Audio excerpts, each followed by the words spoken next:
Hey, good afternoon, everyone. My name is Timothy, and I'm the Assistant Director of Constituency Engagement here at the NC State Alumni Association. And thank you all so much for joining us as we take a tour of Primrose Hall and as well as the Global Courtyard. Just a few housekeeping things before we get started. This is a webinar, so that means your cameras and your microphones are not in use. You can see us, but we cannot see you.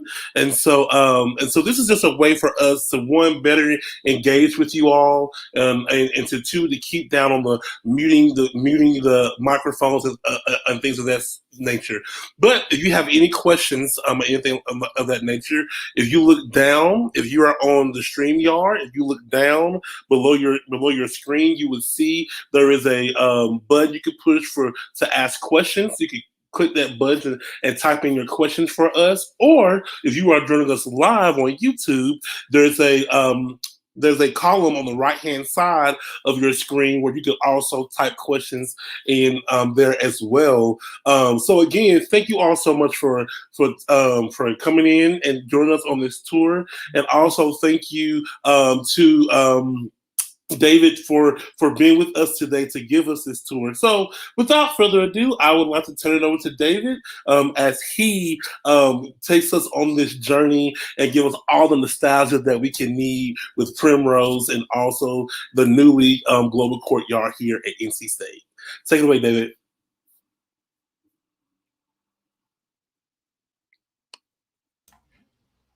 All right. So thank you all so much for being here. My name is David Hawley. Let me just get this full screen so you can see it. We can hide that. So thanks so much for being here. My name is David Hawley. I am the manager of global programming here in the Office of Global Engagement at NC State University, or NC State Global. I am a two-time NC State alumni, undergrad in Spanish language and literature in 2011, and then master's in international studies program, class of 2016. So really excited to be here. I'm really excited to work with the Alumni Association. In addition to my actual duties as being coordinating our student and community engagement for our division, I am a self-proclaimed amateur NC State historian. I love NC State history. And I kind of made this side project to really dive into the history of Primrose Hall. Unfortunately, you're not able to be here in person with me. I am here physically in Primrose Hall. I'm here with my office door shut so I can have my mask off. I'm the only one in the building, actually, because a lot of our operations are still remote. But I'm excited to take you on a little bit of a historical timeline of Primrose Hall, but not only Primrose Hall, but of global engagement at NC State University. NC State has a long history of being engaged globally, and these kind of two separate timelines are going to merge together kind of at the end. So I promise it'll make sense. So we will start pre-1900s and we'll work our way up to the present day. At the bottom of the slide here, you see two different symbols. So there's a global symbol and then the symbol of a bell tower. So when I show a slide that's related to the Primrose Hall history, you'll see that bell tower symbol. And when it's a slide related to the global history of NC State University, you'll see that globe. All right, y'all ready to go? I can't see you, but I know you're excited. I can feel your excitement through the Ethernet and through the Wi-Fi that's coming into me. So we'll just dive right into it. All right, so a few important milestones as we're looking pre-1900s. I don't think anyone on this call was alive then. So 1887, the North Carolina College of Agriculture and Mechanic Arts was established. So what is now present-day NC State University was established as A&M University, which is a very fascinating history. I could probably talk for quite some time just about how NC State came to be. But the kind of whole purpose of this is 1887, NC State was established as a university. All right, so quiz time. And if you want to throw a guess up in the chat, I think maybe I can see it. If not, other people will see it. But the first international student to enroll at NC State, where do you think he was from? what country do you think the first international student to enroll at NC State was from? And you probably won't guess this. Most people do not guess this correctly. Hold up. The first international student to enroll at NC State University was actually a Cuban student.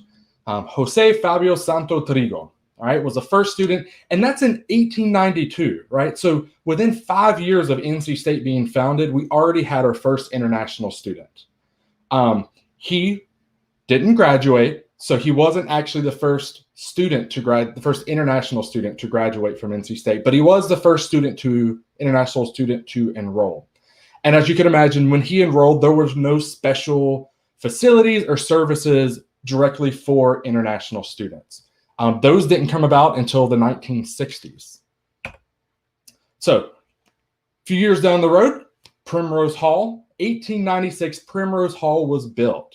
So in Primrose Hall was the second building, technically third building built at NC State. It is currently the second oldest building, but it was the third building to be built. So if we go back 2 slides, you can see the building in the right-hand corner of this, what is now called Holiday Hall, then was called Main Hall because it was just the only building in the main hall. Main Hall was the first. And then if we look at the bottom right image, Pullen Hall was the second to be built, and Primrose Hall was the third to be built. So Primrose Hall was named in honor of William S. Primrose, who was an ardent supporter of technical education and was the first chairman of the Board of Trustees at NC State. So when it was built, Primrose Hall actually housed the Department of Horticulture, Arboriculture, and Botany. So when it was built, fascinating enough, Primrose Hall actually had greenhouses, had 5 greenhouses that were built out of the kind of left side of the building.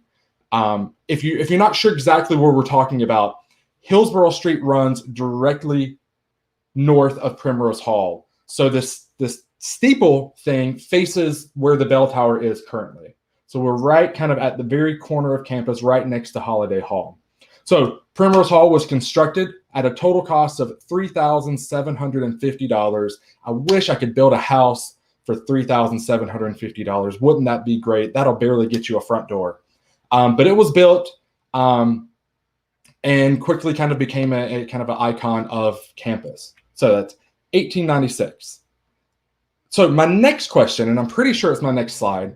So the first international student to graduate from NC State, right? So we already talked about the first to enroll was from Cuba. Where do you think the first actual international grad student, or the first international student to graduate? So our first international alumni, what country do you think he was from? I'll tell you, it wasn't Cuba. Where do you think? He was from Japan. So this right here in front of us is our first international student to graduate from NC State, so our very first international alumni. And one of the really fascinating things about him is that he actually was a member of the NC State football team, and in fact was the quarterback for the NC State football team. Granted, in 1898, the quarterback had a less significant role on the football team, but we use it as a really good example for our international students to show them how you should really get involved when you come to NC State. So get out there, kind of put yourself outside of your comfort zone and really kind of learn about and really get involved. And this student was an excellent example of it. So 1898, we had our very first international student to graduate from NC State.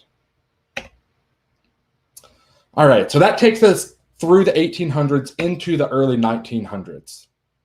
So a few important milestones. So Primrose Hall. So initially it was built for the Department of Horticulture, Arboriculture, and Botany Hall. But in 1904, it moved out into the newly constructed Agriculture Hall, which doesn't exist anymore on campus. And Primrose Hall became home to the Department of Civil Engineering. So here you can see roughly the same time period, 1917, a photo. One really couple cool things to note about this photo. So obviously you can see that the greenhouses are long gone, right? And they added in windows. And I love this photo because you can actually tell where the brick is kind of different around those windows on the left-hand side. Little pet peeve, For whatever reason, if you look at the windows at the front of the building, they're all oval at the top. For whatever reason, when they added in these windows on this side, they didn't make them match. So they don't have that archway kind of oval at the top, and they're solid. And once I noticed it, it immediately bothered me and still bothers me to this day. Another cool thing about this photo, if you look behind the chimney to Primrose Hall, which doesn't exist anymore, that was the chimney for the boiler that we don't have. Kind of behind that, you see another tower. Tompkins Hall actually had a tower. It was a beautiful tower that stretched really high. When Tompkins Hall burnt down in the, I think, 30s or 40s maybe, they chose not to rebuild that tower up. So you can still kind of see the base if you look at the front of Tompkins Hall along Hillsborough Street.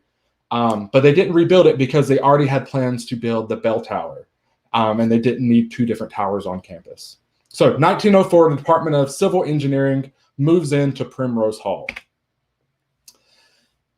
Primrose Hall exchanged hands a few more times as happens on a growing campus. So from 1910 to 1913, the YMCA was actually housed within Primrose Hall. So the Department of Civil Engineering moved into Winston Hall, still on campus. And the local college YMCA moved into Primrose Hall.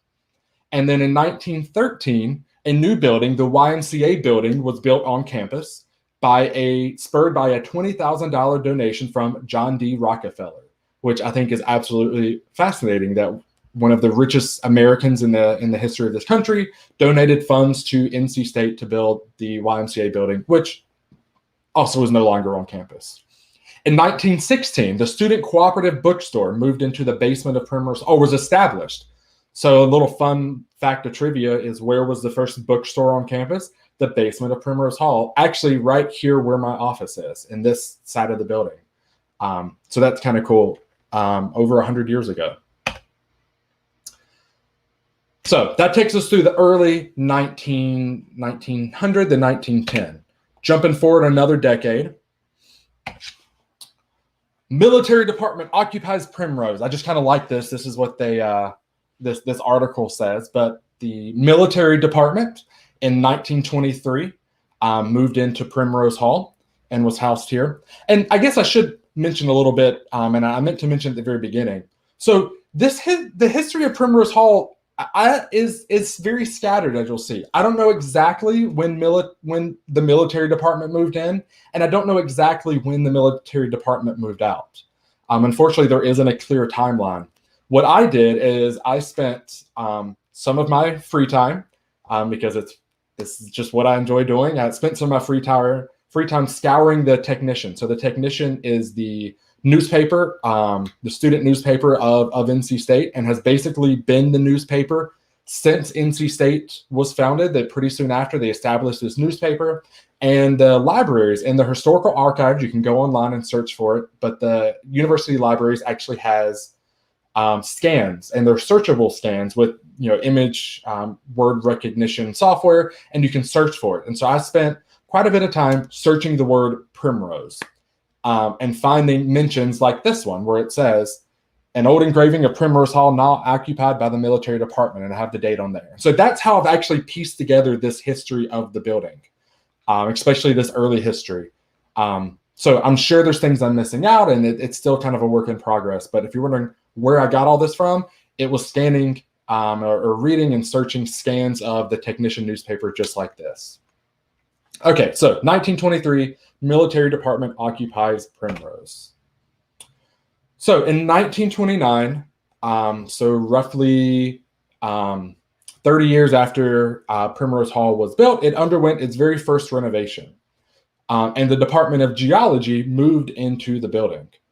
The Technician newspaper moved from Primrose Hall. So the Technician started as well in Primrose Hall and moved into the basement of the YMCA building. And so the Department of Geology was actually the very last academic unit to be housed within Primrose Hall. Ever since then, it's been kind of university functions, and we'll get into that a bit later. So depending on how old some of you are and how long ago you graduated, there's a chance that some of you on this call, when you were at NC State, it might have been Department of Geology, not because 1929, but it stayed until the 50s or so. And in fact, the last time I did this, the gentleman said he actually had a class in Primrose Hall when it was the geology building, because the upstairs was basically just a big classroom. All right, so we'll jump now to the 40s and 50s. So this I thought was a fascinating story. So as you saw in the main image, Primrose Hall has kind of a steeple look on it. And a lot of people to this day, when I refer to it, I'd say it's the little chapel looking building with a steeple. And everyone's like, oh yeah, I know that building. Well, fun fact, Primrose Hall has never been a chapel, right? But I found this article in the May 4th, 1951 Technician that says Primrose may become a chapel. And so I'll just read kind of the first paragraph, right? So it says, the casual remark, you mean over there by the chapel, made by Professor Morley J. Williams, head of the School of Design's Landscape Department, to Chancellor Harrelson Hall. Last fall marked a revitalization of a 10-year-old idea concerning the conversion of Primrose Hall into a college chapel. And I just think that's so fascinating, because I also will say the chapel-looking building. And apparently they've always referred to NC State as the chapel-looking building. I also thought it was really interesting that they said it was a revitalization of a 10-year-old idea. So apparently in the early 1940s, there was also an idea about turning Primrose Hall into a chapel that didn't happen. So you can see they did these drawings, and if you read through the article, it basically says that the reason it didn't become is because they weren't able to raise the money. The article mentions that they believe it would cost approximately $25,000 to $55,000 to complete the renovation into a chapel. Of course, they couldn't use any state or tax funds to do that. It would have to be donations, and they weren't able to donate it, so this was abandoned. So no, Primrose Hall has never been a chapel. However, there's been at least a couple of times where there has been a push to become a chapel. Also, I like the old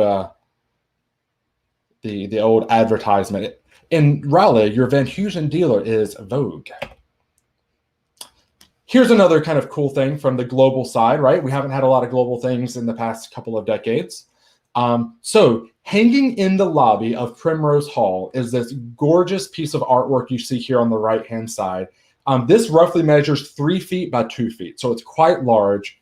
And this is called, it's the Iranian Art of Galaxani.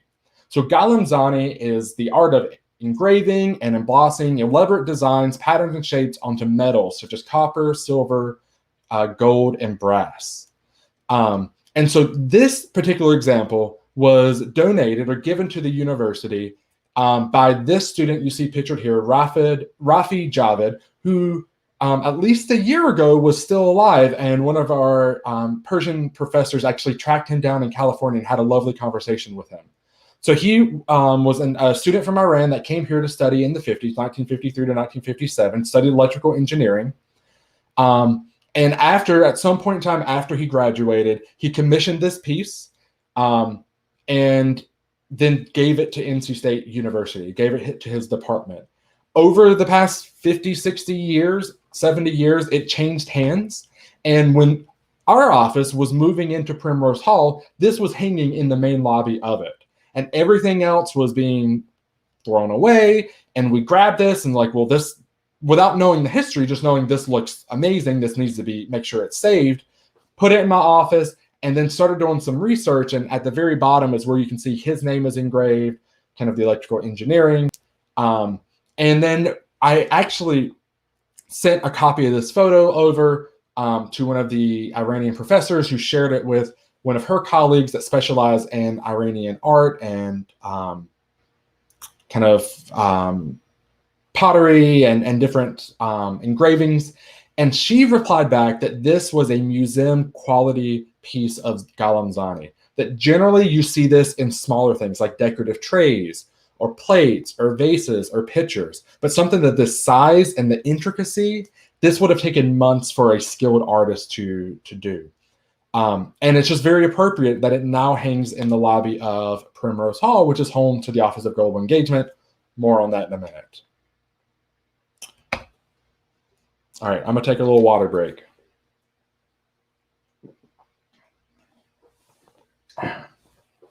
All right, so we're in the 50s. So in the 1950s, is when the Department of Geology moved out of Primrose Hall. So it was the very last, the last academic unit to be part of, to be housed in Primrose Hall.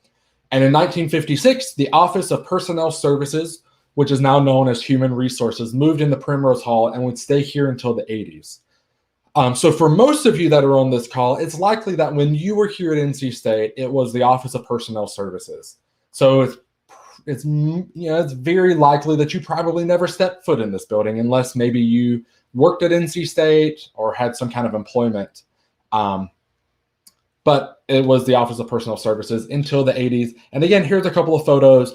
All of these photos come from the Special Collections Research Center at the NC State Libraries. They're all online. You can find them and browse them if you ever have any free time you want to fill up. So that's our 40s and 50s. And again, as was mentioned, if you have any questions, pop them in the chat down below. I'll answer them as they are sent to me, and we'll, or at the very end. So 1960s and 70s. So I'm backing up just a little bit, but I'm coming back. You'll understand in a minute. So class of 1914 gift. So in the class of 1914, not too long after they graduated, it's common for classes to give a gift. And the one that the class of 14 gave was this water fountain, right? So this water fountain, if you look at the top right image over here, so this is Liaison Hall. So this water fountain was set up in between Holiday Hall, which was where most of the classrooms were, the dormitories were, the health center, and then Liaison Hall, which is located not too far behind it. So Holiday Hall, this is taken from Holiday Hall. Here's Liaison Hall. And it was an actual drinking fountain. Some people see this and think it was a horse trough or something.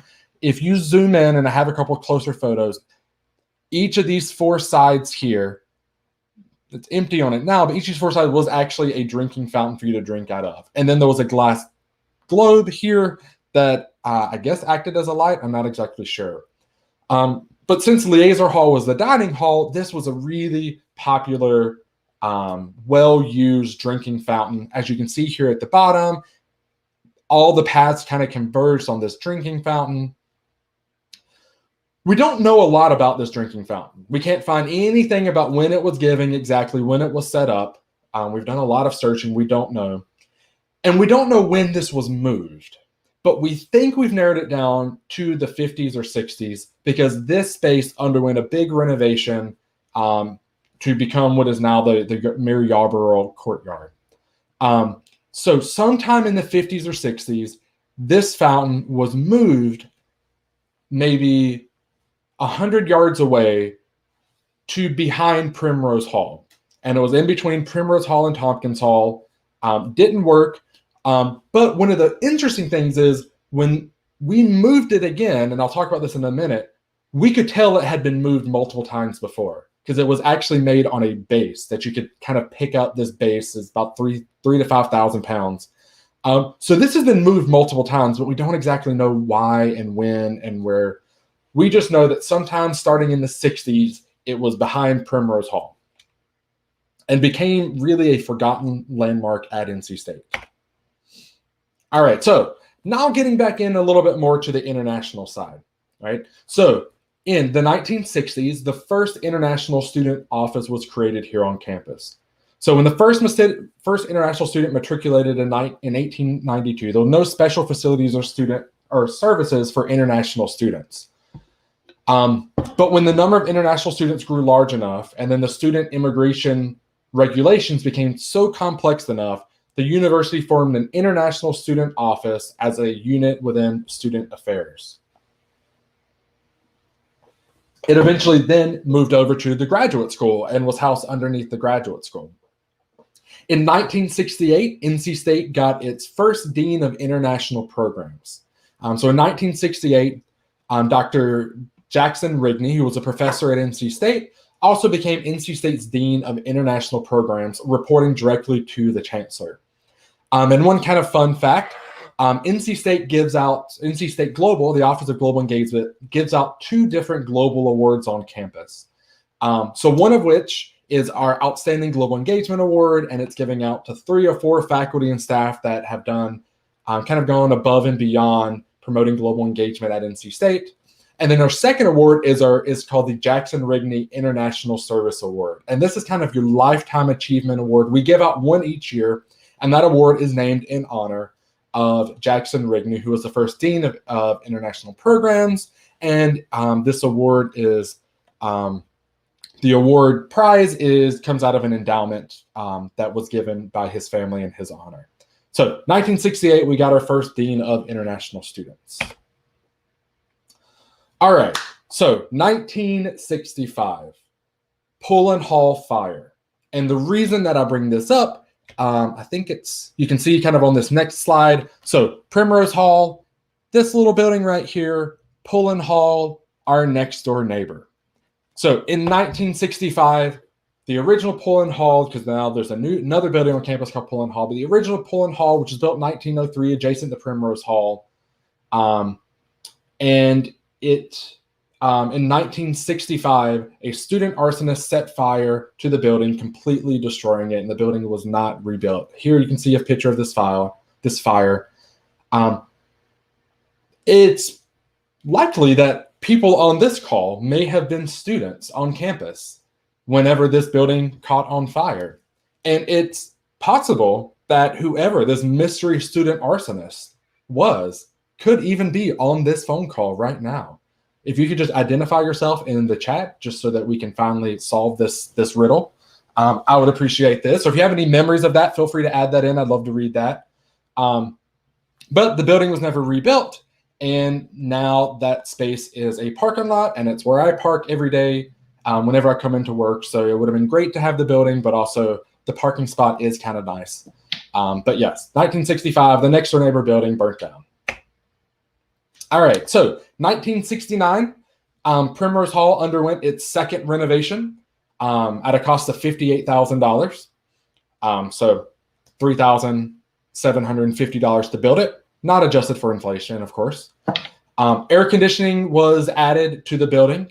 The Office of Personnel Services was in the main level, and then the University Security Office was in the lower level. So our campus police was in the lower level of Primrose Hall, starting in 1969. All right, so that takes us through the 60s and 70s. Now, if we jump forward to the 60s, now if we jump forward to the 70s and 80s. So in 1980 on the global side was the formation of the Study Abroad Office. So NC State had engaged in study abroad long before then, but there wasn't a central office on campus that was coordinating it. It was done through the individual colleges or through individual faculty. But the very first person, the first full-time person hired to manage study abroad at NC State began their work on July 1st, 1980. And the earliest statistics that we can find from this study abroad office are from the 1985-1986 academic year, when 66 students studied abroad. And that number has grown pre-COVID times to over, I think it was 1,400 students that studied abroad. I had the opportunity to study abroad when I was in undergrad. I studied abroad in Mexico, and it was an amazing, life-changing experience. So important. It was a great, great experience that really changed the whole trajectory of my path. I hope some of you were able to study abroad in your experience, or if not, you have kids or grandkids that as they pass through college, you were able to help them study abroad. Because one of the things that I found is that it's either one of your favorite things you did while in college, or it was the biggest regret you have from college from not studying abroad. So formation of our study abroad office here at NC State in 1980. Jumping back to the Primrose side, you see a little bell tower at the top corner. So 1982 was when the office of the university architect moved into Primrose Hall, right? So at the time, it was called the Campus Planning and Construction, moved into Primrose Hall on or before 1982. Don't know exactly when, but they remained in Primrose Hall until 2004. So actually our current university architect, Miss Lisa Johnson, when she started at the university, actually started in Primrose Hall in my office, this very office. She got her start in, and now is the university's architect. So pretty cool connection to her and to her office. If you were here in Primrose Hall, like I wish you could be here with us, in our conference room, one of the kind of leftovers of the university architect's office being here is this 3D model of main campus. So this is huge. This is probably 15, 20 foot long by maybe 8 foot tall. It's hanging up on the wall. They still update it because they use our conference room for some meetings and when they're working with external contractors and architects. But there's this great big, pretty cool model of main campus. So that's still right upstairs in our Primrose Hall conference room. So in 1986, shortly after they moved in, Primrose Hall underwent its third renovation, which was a minor one for a cost of $14,150. Probably didn't do a whole lot. All right, so that's through the 80s and 90s. So getting close, we're inching towards the present day. So in 2001 was the first big year for the global division or for NC State Global. So in 2001, there was a unification of the global units at NC State. So in order to create more cohesion and synergy, the Office of International Affairs was created.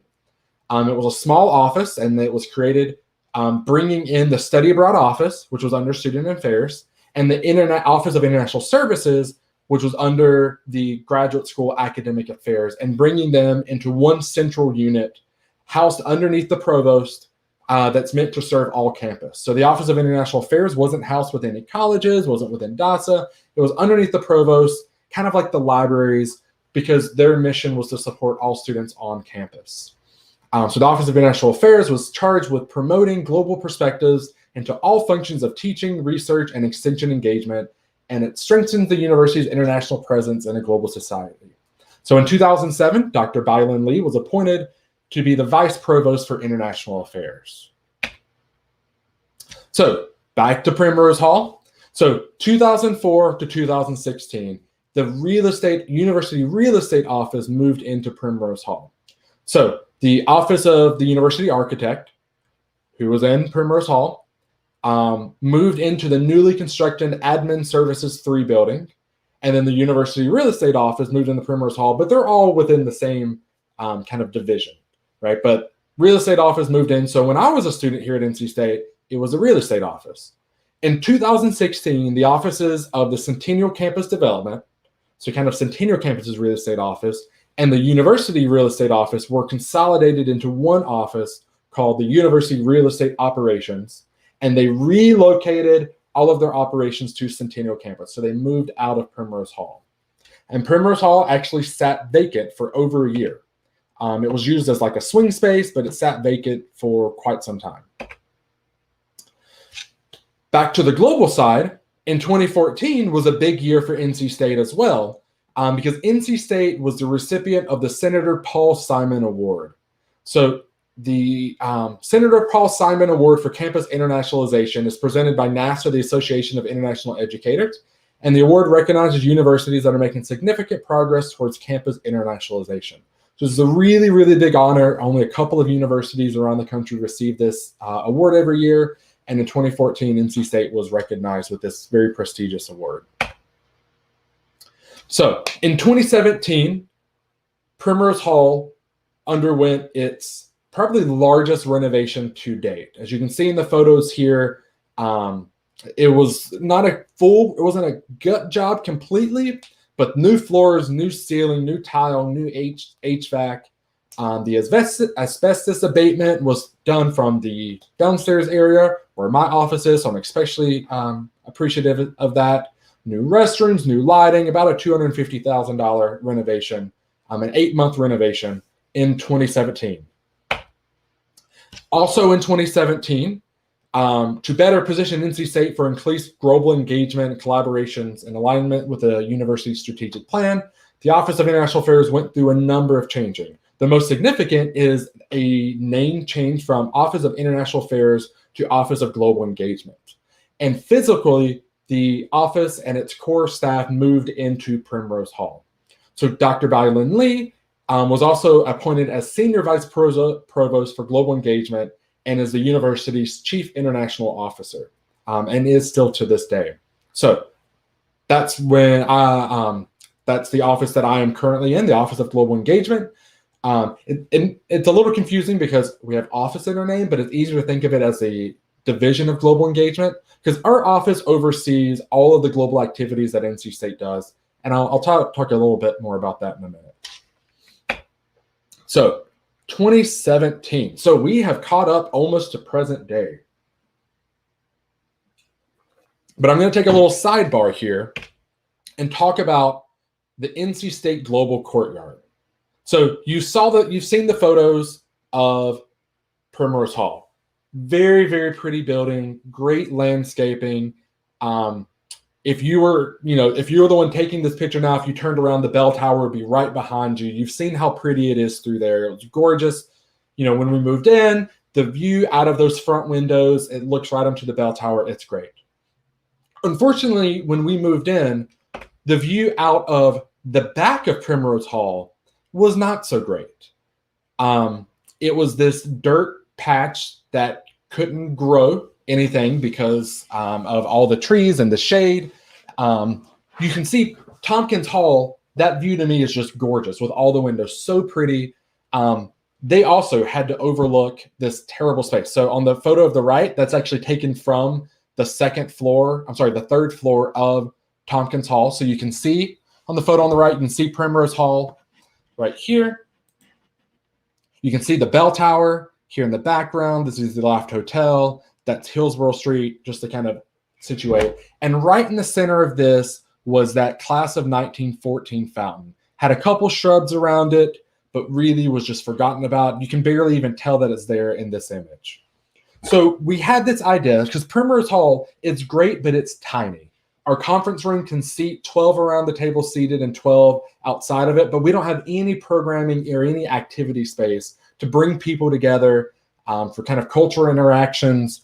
And so we had this idea, what if we turn this space into a more usable area?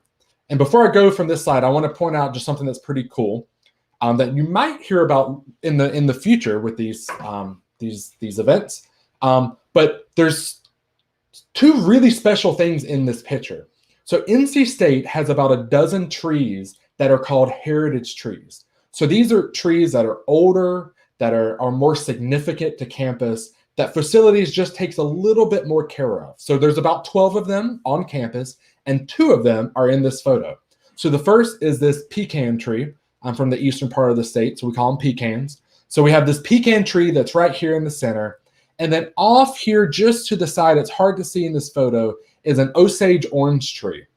And yes, the wood is orange. And one of the cool things is they produce these really large fruits that when it's the summertime, these great big fruits fall down and you can bring them inside and they give off this great citrus aroma. I hear you can eat them. I'm not going to try it. But this space has a sixth of NC State's heritage trees, but really there's just not a lot celebrating it and you can't really use this space. So we came up with this idea. So as we started embarking on this plan to renovate the space, and this was right after we moved in, so in like 2018, we got word that a piece of artwork by an NC State alumni was looking for a new home. So this photo is taken in the old General Aviation Terminal at RDU Airport. So the General Aviation Terminal, so if any of you, fly on private jets, you're probably familiar with this location. I unfortunately am not. So if you ever want to take me, I'm happy to tag along. But the General Aviation Terminal, and the General Aviation Terminal was actually being closed because the airport was leasing this space out to a company, and the company didn't want this artwork anymore. So this artwork it's called Dream of Flight, and it's by Heath Satow, who was a design student, graduated in 1991, and this was one of his very first commissioned pieces of art. So the art consisted of 3 different elements. So the first element are these stainless steel statues that to me resemble kind of people looking up kind of towards the heavens, right? These are about 7 foot tall, solid stainless steel.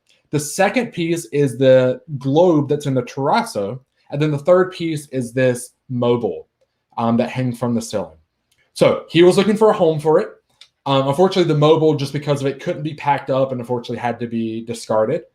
And they were keeping this terrazzo. So really they were looking for a home for these 3 stainless steel constructions. And if you look at this, this obviously has a very global feel to it, right? It's literally a globe. And so the idea was, well, let's put these outside in the Global Courtyard. We talked to the artist, and he said that his sculptures are actually made to be outside. Out of all the sculptures he's done, and if you want to search for it, publicsculpture.net is his website. This was the only one that's inside. So he said yes and was enthusiastic. And so we started coming up with these plans on how we can move these 3 sculptures, recreate the globe in an outdoor setting. So we partnered with the landscape design department at NC State. And for the fall 2018 semester, one of those two, 2018 semester, the landscape architecture design master's studio actually did a project where the students came up with different designs. And we ended up combining several of the designs into what we have now, this Global Courtyard, where the globe would be recreated using pavers, so custom cut pavers. The artwork would be installed, and then it would turn into a really good gathering spot for campus. So construction lasted roughly a year.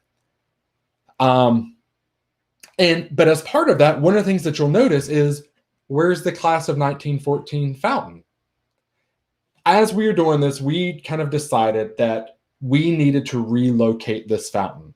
That because we already have this artwork as the anchor for this space, we needed to relocate it. So the decision was made to let's try to relocate this fountain closer to where it originally was. So if you look here at the map over at the left, so this blue star shows roughly where the original location of the fountain was. Sometime in the 50s or 60s, it was moved up here to Primrose Hall. And then we identified a perfect location for it to be moved here at the kind of eastern edge of the Court of North Carolina in a very prominent location. And so I actually have a video here that we'll watch a few seconds of it, of us actually moving. When I say us, the professionals picking up, they discovered that it was built on a foundation. Or sorry, the last time it was moved, it was actually mounted onto a foundation. So they literally were able to pick it up. They were expecting it to be 2,000 to 3,000 pounds. Instead, it ended up being about 5,000 pounds. We don't have time to watch this full video, but I'll just kind of jump ahead. You can see here, slowly inching its way through. This is the parking lot where Pullen Hall used to be. This is our great contractors that really helped us make the Global Courtyard come. Inching through. So on our right-hand side is the Court of North Carolina. Kind of going through.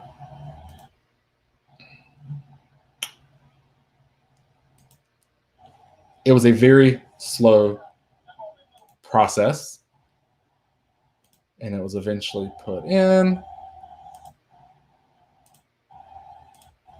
Should have done a time-lapse video. Maybe I'll do that. But there it is, and was placed.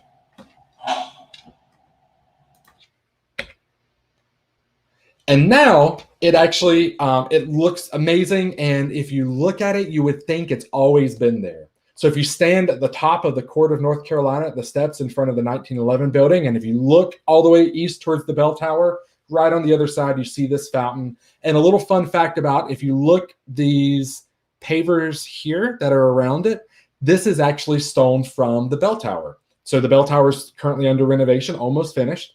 And some of the stones from the foundation of it, they saved, they chiseled down, and they've used it to fill in this circle ring around it. So that's actually bell tower. So next time you're on campus, go take a look at it. It's a perfect location. It looks like it's always been there, but it's only been there about a year.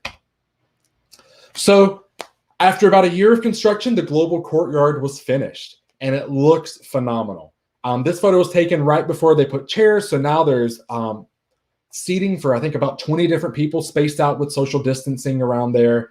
It's great. The space has fast Wi-Fi. So if you're ever just visiting campus and just want to have a picnic there, you can connect to the Wi-Fi. There's even power outlets out there.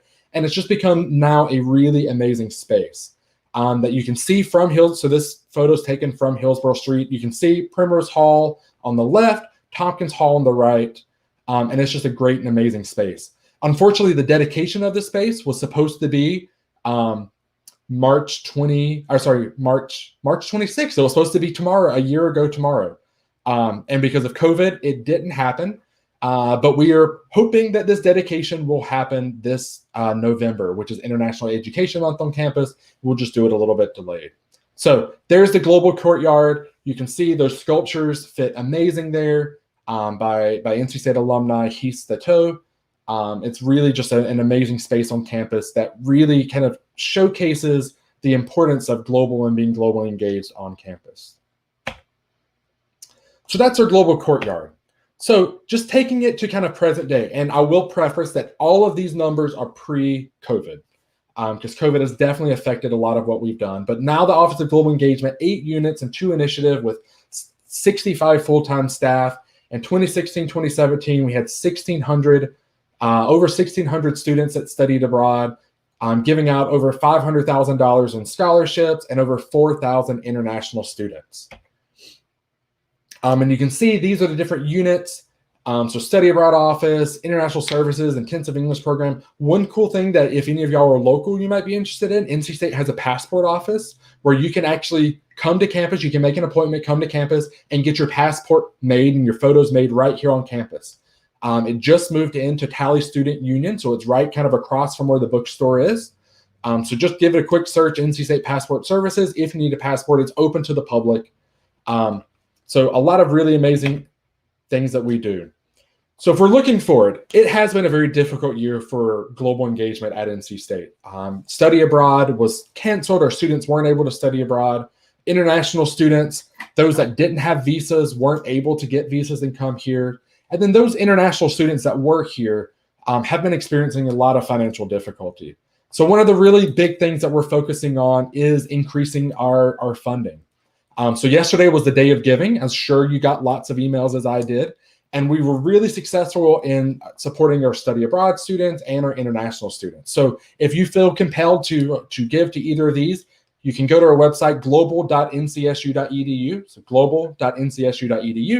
And at the top right, there's a button that you can give to either of these funds to support study abroad or support international students. So increasing our funding is one of our goals going forward.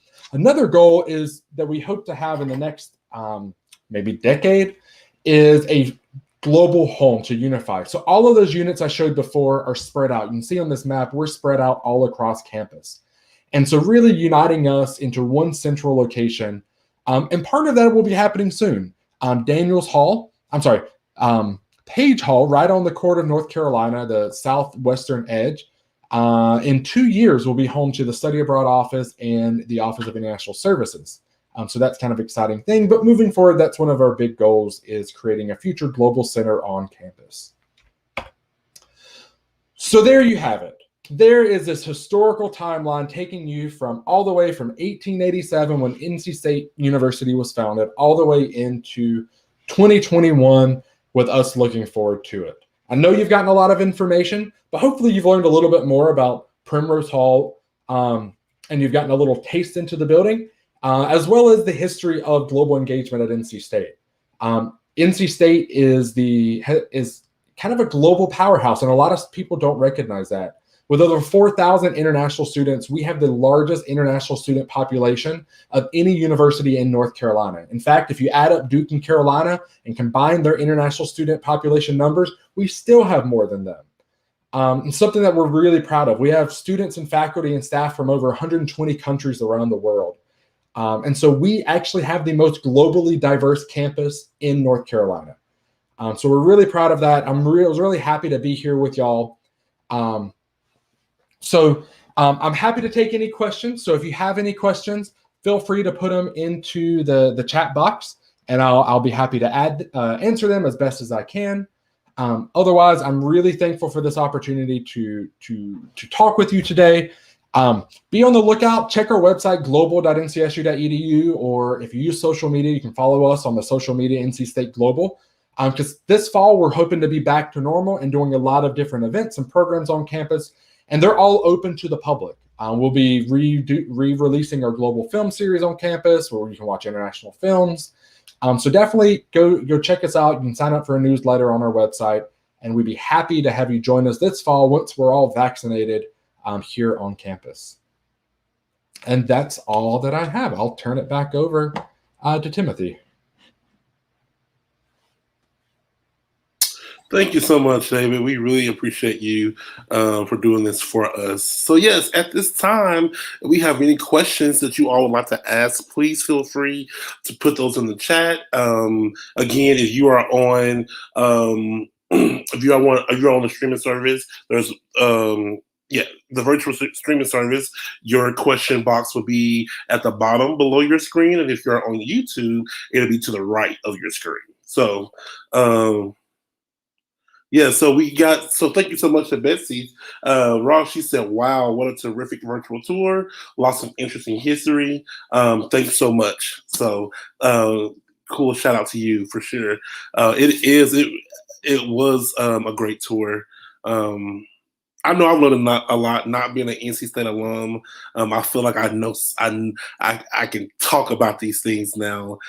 So yeah, very great. Do we have any more questions or even shout outs? You want to shout out? I'm interested to hear. David mentioned pecans. He called them pecans, and so I'm interested. Does anyone else call it pecans, or do y'all say pecans? So I'm interested to hear if anyone else does people say it a little different, because he said they are. I think he seems to be very staring at their pecans, and so I wonder if anyone else call them pecans or pecans. So put that in the chat if you'll like. It's only called pecans if you're referring to butter pecan ice cream. That is the only time it's acceptable to call it pecan is with butter pecan ice cream. Otherwise, here in Eastern North Carolina, it is pecan. I'm born and raised outside of Wayne County. If any of y'all are Eastern North Carolina people, Nahana Pork Center, I grew up down the road from it, and it's pecan pie, pecan tree. Gotcha. Okay, interesting. I grew up with pecan or pecans, not really pecans. So it's really interesting to hear that. We have a woman named Diane says, thank you for sharing. Very interesting. Teresa says she saw the Pullen Hall fire. She saw or she did? That's the question. They've never figured out who started it. They knew it was a student. They never figured out. So hopefully she just saw it. Or who knows? So that is so great. So while we're waiting for some more questions, just a few more housekeeping things. One, if you're not a member of the a member of the NC State Alumni Association, highly encourage you to become a member. Your membership is how this happens. It's how we continue to engage with you all, program with you all, and have events for you all. So if you love NC State and you love these engagement activities, please become a member of the Alumni Association. Better yet, become a lifetime member, and you will never have to continue to renew your membership ever again. You'll be forever sealed with your alma mater here at NC State. So there seems to be not any more questions. Am I good with my? Just want to make sure I did all my housekeeping things. Yeah, so there seems to be any more questions. Thank you all so much for tuning in. This will be up on our YouTube page later. If you want to go back and just view it with your family or share with some friends, this will be on our YouTube page later within the coming weeks. Again, thank you all so much. Thank you, David. So great to have you all here. Have a great day, and as always, go Pack.